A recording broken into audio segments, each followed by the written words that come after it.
What is your favorite resource for learning herbalism? Or some of your favorite resources for learning herbalism? My favorite resource is what we call dirt time. So what that means is spending time outside, spending time with the plants in their natural environment.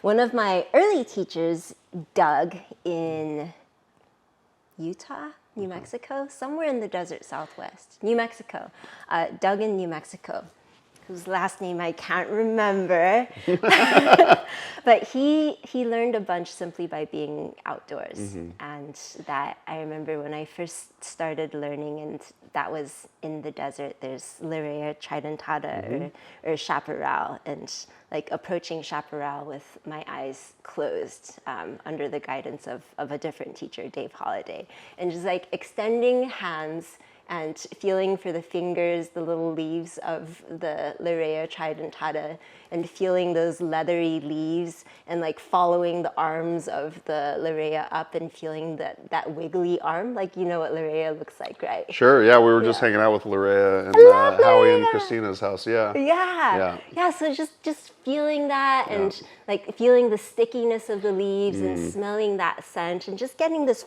full embodied experience of this plant before reading books, before talking with other people, like if possible getting to know this plant in this full-bodied way. So that's my favorite way to get to know the plants, and that was my initial way of getting to know the plants. When it comes to Chinese herbalism, though, there's some of these plants that I have never met in person. In its live, in the flesh form, in its native environment. And the question was around how some resources for getting to know plants. So in that way, I love listening to podcasts. So Mountain Rose puts on some really great podcasts. Y'all put on some really great podcasts. Free resources in that way.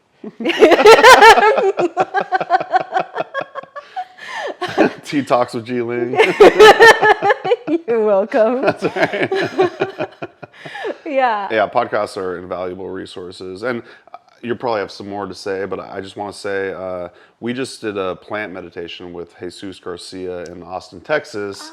And it's so, it's interesting because you always want to think about like the books you read or the websites or the podcasts, and I'm glad that you started with like your personal experiences with the plants, because like I said, we did a plant meditation with him, and I was just like kind of sitting there and like kind of rooting down and like listening to the plant meditation and feeling it, and like we were specifically focusing on it was called the wild dogga. Do you know that plant? It's in the mint family. I can't remember the specific genus, but it was just really interesting to kind of feel the energetics of that particular plant without essentially knowing anything about it. So it was really cool, and I love that you kind of start your resources recommendation with kind of just sitting with the plant, if I interpreted that correctly. Absolutely. Yeah. That reminds me of Paul Bergner's Learning Wheel. I think it's in the South sits the personal experience piece.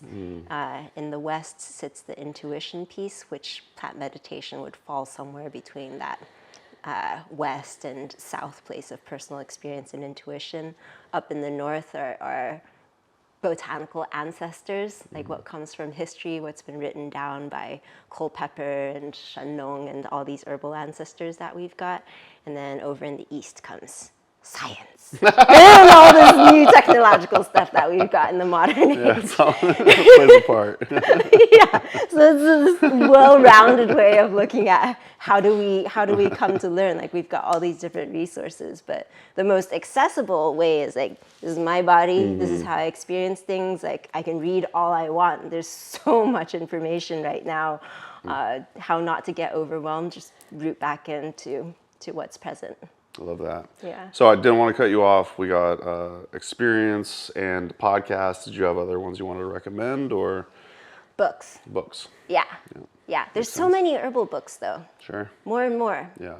Where it's really interesting listening to podcasts with older herbalists who are talking about how back in the day which is not that long ago, like Yeah. within the lifespan of like Seven Song, Yeah. Sean even, Yeah. that there were no herbal books around. Yeah. Yeah, Yeah, that is interesting. Yeah. Yeah, now there's just an abundance of them. yeah, Yeah. yeah. But I guess that brings us to one of the other audience questions that you had about book recommendations. Sure, yeah. I think the question was, what are 5 books you recommend to beginning herbalists? Yeah. Yeah. So I love Rosemary's books. Mm-hmm. I feel like they're really accessible. They're written for open audience.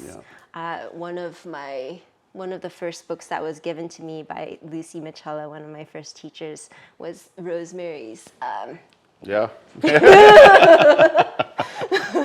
Herbal Healing for Women by Rosemary There you go. Gladstar. Yeah.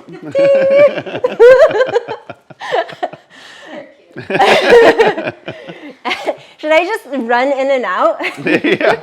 Oh, that's a good one. This one, for the beginner who likes big words, medical herbalism with David Hoffmann.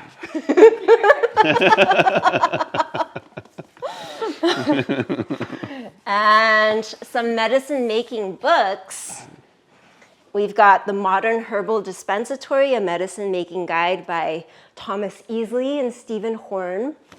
So this one has a nice little materia medica section as well as some medicine making.